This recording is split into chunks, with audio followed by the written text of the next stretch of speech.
Lee, how's it going? Good, man. How are you doing? Not too bad. How's everything in your part of the world? Well, get this, man. I have had such a nightmare with I want I wanted to upgrade my router, my mesh network to something faster because I had these Netgear Orbeez from like 2015 and I want to get all these Wi-Fi lights.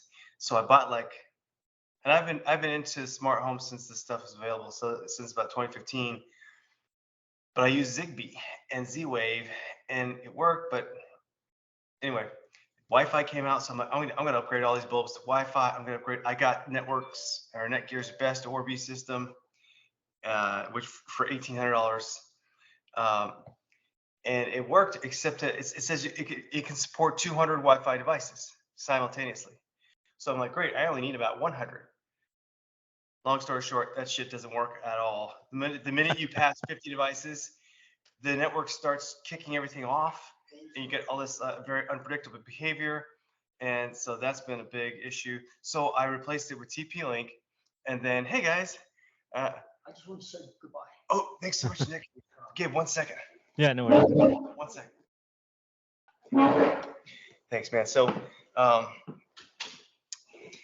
yeah, I upgraded. I sent the Netgears back. I got TP-Link, same story, same result. Their top flagship Wi-Fi 7, mind you, same result. So now I got Eero, Amazon's Eero product. It says that it supports 100 devices, but maybe it really actually will. So anyway, I've been embroiled in trying to make shit work. Wow, very much like a project manager. Yes. Process of elimination, and I think probably my ultimate conclusion is that Wi-Fi doesn't work.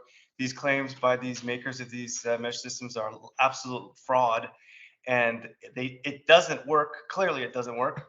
And Matter is the reason why they are trying to fix it, because when Matter comes, hopefully Matter will override as the new standard protocol, and it just does actually work. So fingers crossed. Have you reached out to these manufacturers and been like, hey, I'm experiencing this with your product. Do you have any comments about this, or do you have any like guidance on this or anything like that? Like, do they take any ownership for Zero. the faulty product? All right. Zero. Only thanks to Amazon, who, as I understand, is now makes $1 billion a day. So they can afford to actually have good customer service and take care of their customer, and so that's what they have. That if not for them, Netgear was the worst. Complete denial. It was an embarrassment as far as I understand. So to the point where I'm like, I'm done with Netgear. I won't buy any more Netgear products. TP-Link was much better, but and they tried to help, but still. But Amazon was thank God for Amazon. Amazon's the champion now. They are the champion. That's for sure. So that's why I'm going to try their Eero product. In my testing, it's not nearly as fast as the TP-Link or the Netgear Orbi system, but so far it's only been 2 days. It hasn't had any of the weird glitches that the TP-Link has had. So yeah, if it's stable, I'll take a 20% speed hit for that. Now this is just a personal project, not an actual like work project. This is something you're doing at home. Correct. This is just at home because I'm a total dork. Can't help myself. Well, I want to thank you for joining me on this pilot project that I'm doing. You're my second guest officially. Awesome.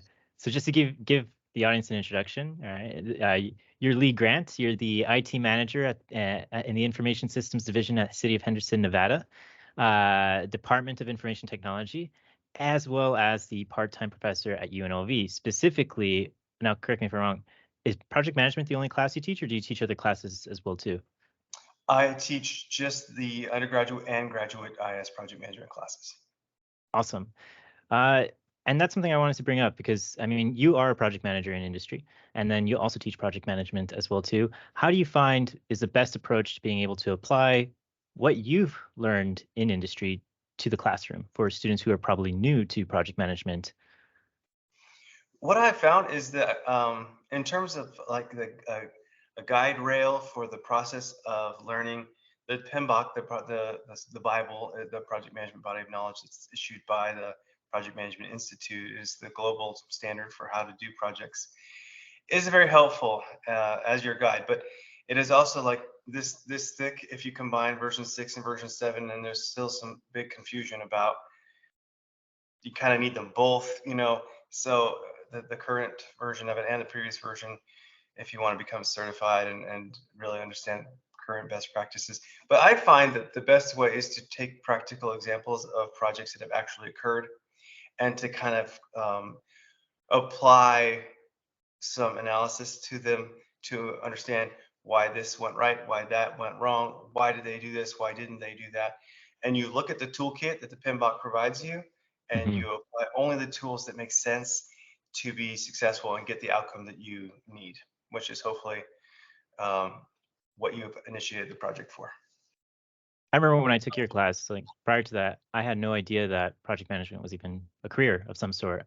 I think I knew it was like some sort of title, but to the extent of like, hey, you can be certified in this, you can actually make a profession out of this. That was very new and enlightening. Do you still find that to be the case with some students? Absolutely. I found that almost all of my students have no idea that project management is a discipline unto itself, just Mm. like information security, networking, server, Hmm. desktop, Hmm. just like all the other IT disciplines. And it is an absolute career choice that you can direct your future towards. And was it something like right after school you decided to be a project manager immediately after graduating, or did it somehow come naturally throughout your career? Great question. So, in my experience, everybody is a project manager, whether they realize it or not. Everybody implements projects. They may not wear a hat that says, I am the PM, but Hmm. nevertheless, that's the role they're playing. And Hmm. having some experience doing that, I think, is a really good thing so that you understand part of the technical aspects in terms of the planning piece, which to me is the biggest, most important, as well as the people piece, which is Mm. makes it the most fun. And there's a lot of things that come in there with respect to risk and other things that are enjoyable. Um, but yeah, I actually had an opportunity to join the project management office when it was created in 2008 in IT at the city of Henderson where I work, Mm. and it gave me a great springboard into the more formal approach to project management rather than kind of Mhm. ad hoc. And that's when I got certified as a PIMP, a project management professional. Then in 2016, I also got my certified business analysis practitioner, CBAP, to kind of complement the PMP so that I had maybe more of a formal understanding of options and Mhm. best practices in business analysis as well.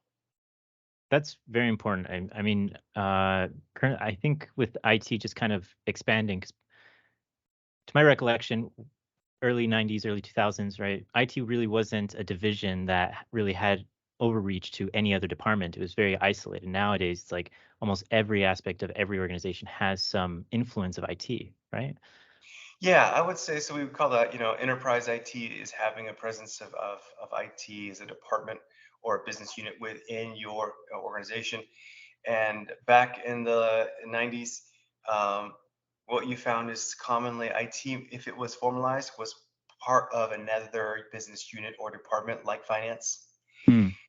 And so it was kind of acknowledged as subsidiary because it was primarily providing things like enterprise resource planning for HR and financial systems, budget, procurement, stuff like that.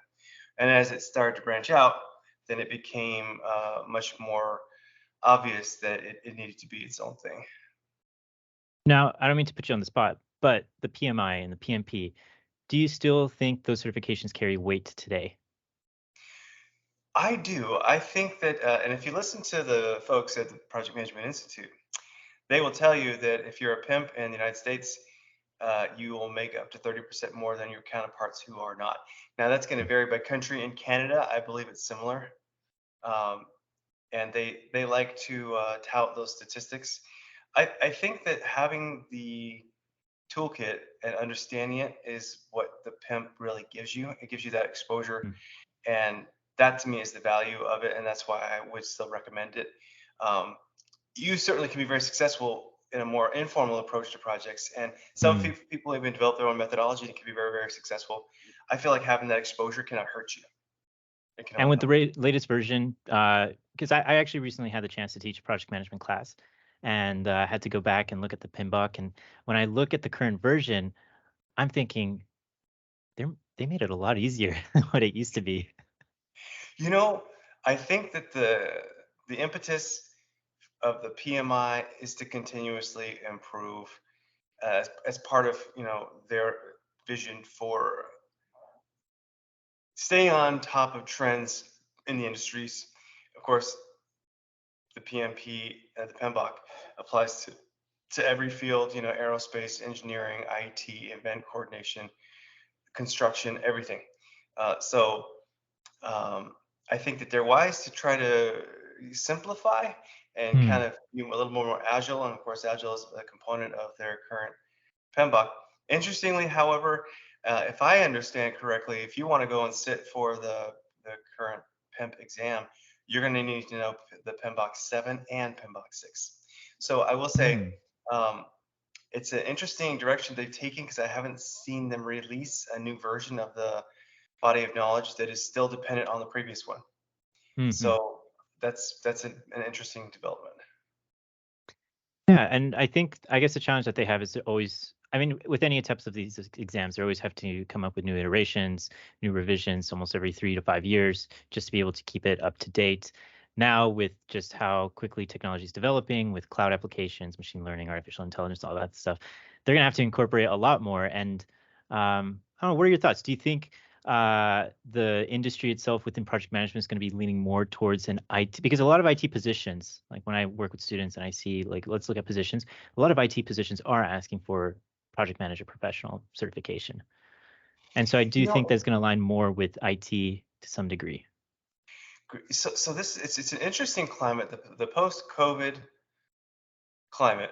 What I've seen, and I've seen this not just within IT in my own organization, but colleagues I have in their shops, as well as folks who I know as friends in other completely different industries like food and beverage, entertainment here in Las Vegas and Henderson, is that it's impossible to find good talent here, uh, and if you Oh. can find it, it's very rare to find more than a couple of qualified candidates who are interested in your position. So, um, what I've seen is that in response to that trend here, which is very peculiar because it wasn't that way before COVID, um, and I could speculate as to why that is, but I probably won't. um, You can, you're welcome to. There's there's no well, I don't censorship know where here. everybody's gone. Where have all the workers gone? Where has all the talent gone? I don't know. It's the strangest thing. For example, we had a position of it open for ERP, PeopleSoft Uh-huh. developer and systems analyst, essentially. And we had not one applicant. We used a headhunter to try to go and find some candidates, So no one even applied to the through a position. headhunter. Not one application, zero. Do you think that's because it was a very specialized position? Because you're saying ERP with PeopleSoft software specifically, at that point, maybe you're very much limiting who you can bring on board. Definitely, definitely. And there are other factors that come into play, like the salary range. I will say that the the salary has skyrocketed for IT professionals in the last several years, as inflation has also skyrocketed here. And Yeah. bringing it kind of back to it's a multifaceted issue, but I think what we have seen is that we're trying to reduce the barriers to entry so that we can cast the widest net and get the most interested talent out there accessible. And so we have kind of been more flexible in things like credentials, such as certifications and even degrees, Hmm. where before that was not really the case. So it's interesting. What I find is it's kind of like this. It's kind of cyclical. Hmm. And so you'll right now we're in a time of more flexibility there. It wouldn't surprise me if that kind of returns at some point in the future to more of the standards approach. You need to have your PIMP, you need to have your degree, etc. What would be your suggestion for anyone starting out their career at this point, whether they're intending to be a project manager intentionally or not being any, or maybe they don't know what they want? I think probably that's one of the hardest things in life, to actually know what you want. What would be your recommendation for anyone coming out of school right now? My recommendation is when you don't know which road to go, then take all roads. That's always my mantra. It does require sacrifice, like things like sleep, for example.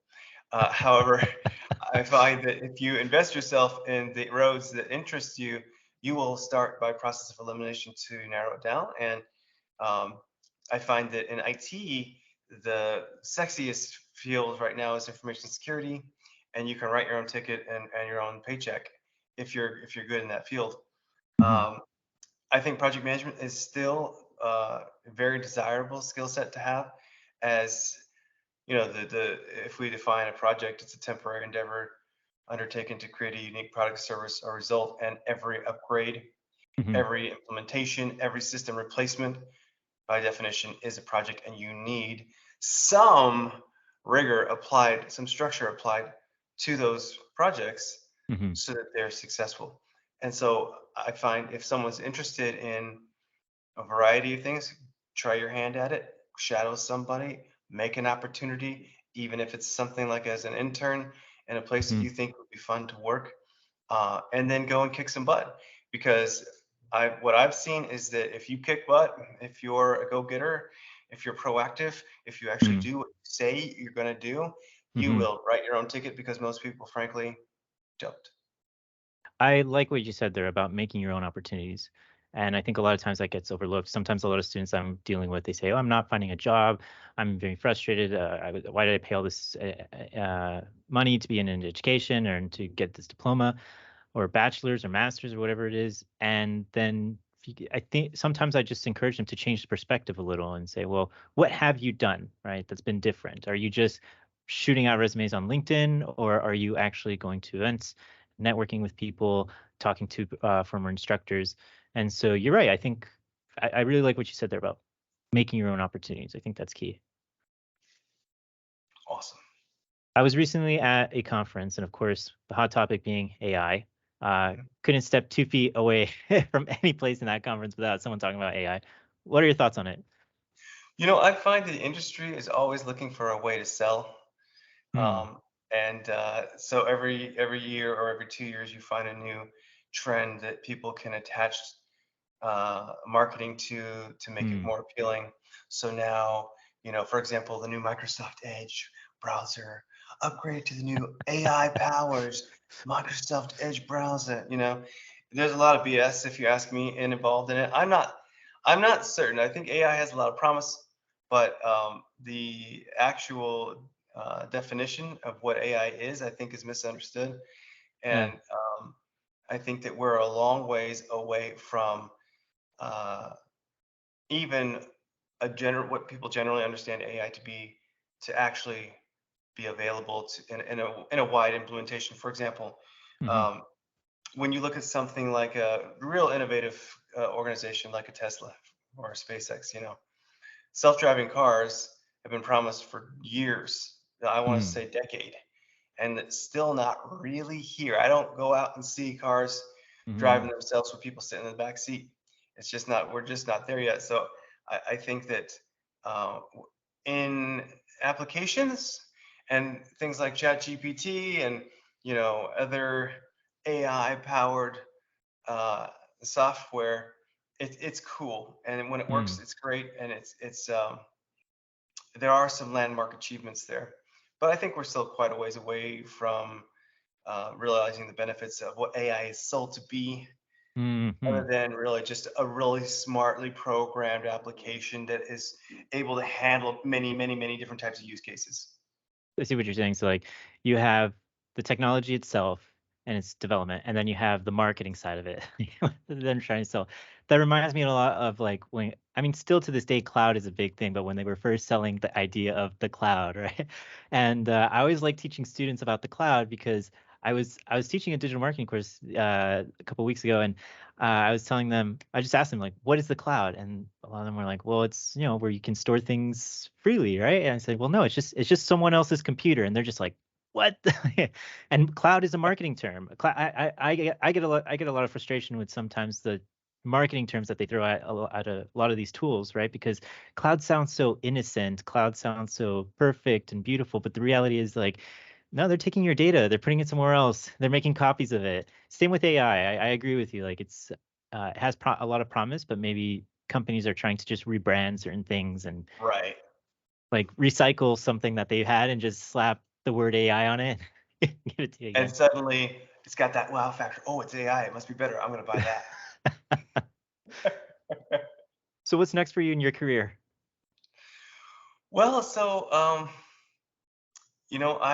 have been at Henderson for 23 years. I've been teaching mood lighting as a professor mostly in the summertime in recent years since 2016, and I have enjoyed it immensely.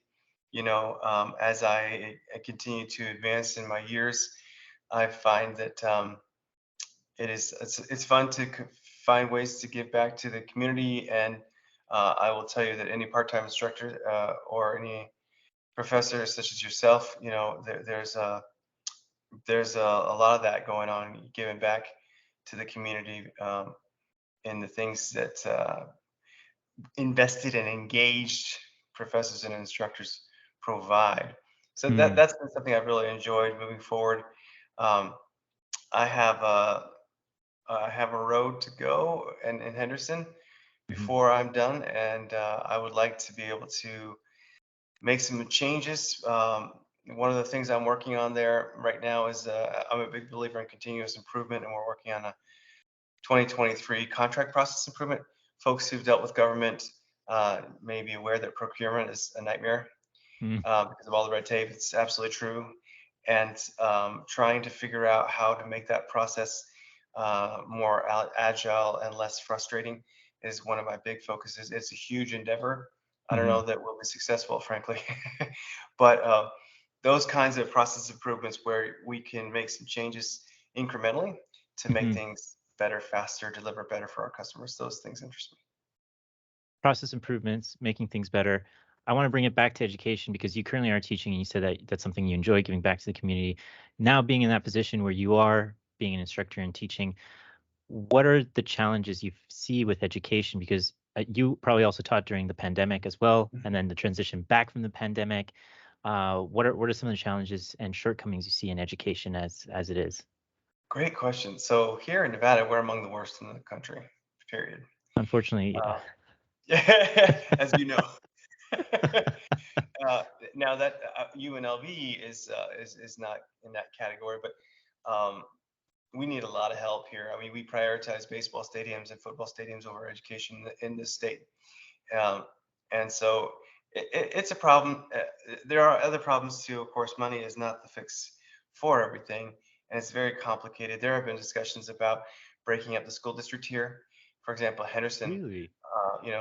the idea of having our own school district here. I think that's the kind of thing we need. I think Clark County is the one in the top 10, maybe the 10th largest or something school district Number in the five. nation. Five, bam, five. It's just too big. It's unmanageable. When you get to that size.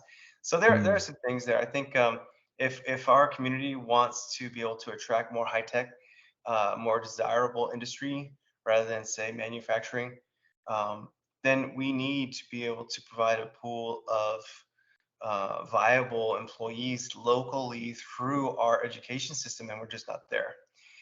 So mm. I think that that's one of our challenges here. With respect to COVID and the virtualization of class, I actually have not returned to campus. I have remained teaching Oh. online because it's I think it's what most students prefer. Hmm. And I have the option to teach on campus, but I think that the shift to virtual has been so much more flexible and so much um, there have been so many benefits to it. I think a lot of students really prefer that. So I still teach online primarily, and there's definitely pros and cons to that too. Oh, yeah, definitely. What you were saying though about keeping education and improving the education so you can have a better workforce in your area. Do you find that a lot, or I don't know, this is more probably a broader question, but is the talent leaving Las Vegas? Is talent leaving Las Vegas rather than bringing in talent, or are the people who are staying there more attracted to other things? Because I lived in Las Vegas too, and I know like one of the nice things about it is like you can make money easily, right? Go work at a buffet, go work at one of the casinos, work an overnight job, whatever it is, and because it's very transient, you can easily fill in those what I would call where positions where you don't necessarily need certifications, education, or necessarily even experience. Very good. I think that in our town, that's definitely part of the equation, is that you can make a lot of money without an education here, especially here in Vegas. So that's part of it. I think also it's interesting. There is some shifting, I think, in terms of what we're seeing leading organizations do with telework, Oh where yeah. in the COVID era, of course, it became the thing. Now that we're hopefully out of it, you see some major companies taking people back on prem. Um, I mean, but you still see a lot of it. You still see a big hybrid of it. I actually feel a hybrid approach there is the best approach, but also in terms of access to talent, I see no reason why, if a job can be executed 100% Hmm. virtually remotely, that you shouldn't entertain. I could hire someone in, Saskatchewan, man, and That's and right. and now our time zones are a little off. Okay, so acknowledging those logistical things, if there was the perfect candidate who didn't live here, but the job Hmm. can be done remotely, why not do it? And I think that some folks are some organizations are realizing that, and we're seeing some of that where you could live in San Francisco but work for Vegas. And of Right. course, there's tax implications, of course, because it always comes down to the money, and Mm. that's how everything rolls. Everyone wants their piece of you for no reason. Um, but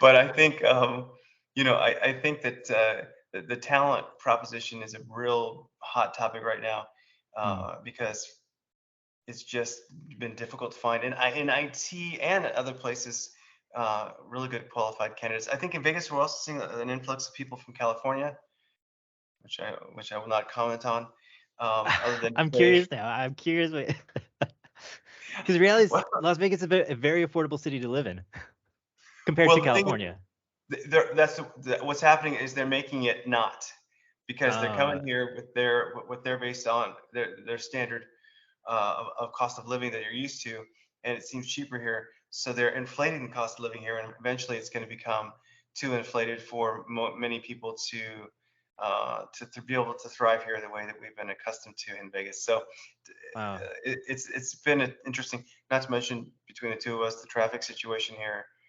I don't know. I would Really? love to know what you think about this. Since COVID, I feel like people go 20 miles an hour faster than they used to.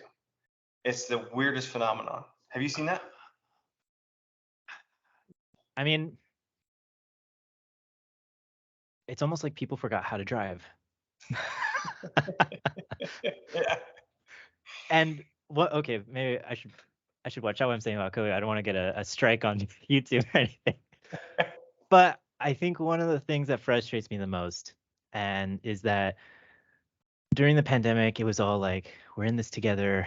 We have to help each other out. We have to be supportive. We have to bond, come together. As soon as it was over, on the road, F you, what the heck, honks and beeps and just and where's that community that was there, right? But anyways, going to what you were saying, I think so. Yeah, I think people I don't I try to avoid the freeway as much as possible. I remember in Las Vegas living there, one of the things that frustrated me the most was like almost every day on my newsfeed, cyclists getting hit, pedestrians getting hit. And that's very frustrating because when you go there, like compared to where I'm in near the Toronto area, Toronto has very narrow streets, very, very narrow streets. But over in Nevada, you have much wider spaces. Like how are they hitting these people? Yeah. Yeah, it's there's definitely been a push, and there's also been a push to bring more visibility to that, and to get folks to be more visible. They've passed more aggressive laws in that space as well recently, and even to use technology like sensors and IoT have been considered for different applications. Even speed cameras have been considered, not implemented. But I believe it's a foregone conclusion that they will eventually come, because the I don't know if it's drivers from out of state who are just thrilled that they can drive here at more than 10 miles an hour, or what it is. So they just open it up, or what, but I think we'll definitely see an implementation of technology to enforce Hmm. traffic laws. And sadly, I think that what that means for the law-abiding citizens is that it's the bad apple syndrome, right? And Hmm. that's unfortunately, I think, somehow some of the reasons why you see some of these changes in laws passed using technology to enforce them, that maybe didn't need to be in a perfect world. Last question for you. What drives your curiosity? Wow. So that's a really great question. I've been kind of thinking as I've gotten older about what drives me, what am I curious about, how am I passionate about the things that I care about. And one of the things I realized, such as with this whole light project and the mesh networking and wanting to be able to have 100 devices that work seamlessly and stably and provide me the beautiful aesthetic that I would like to have, especially because it's so affordable now. Mhm.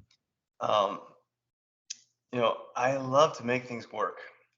I love to be able to take something that has an anticipation of reward for me or folks who I love or folks who I work with or for, and be able to provide benefits of making it work for them or for myself.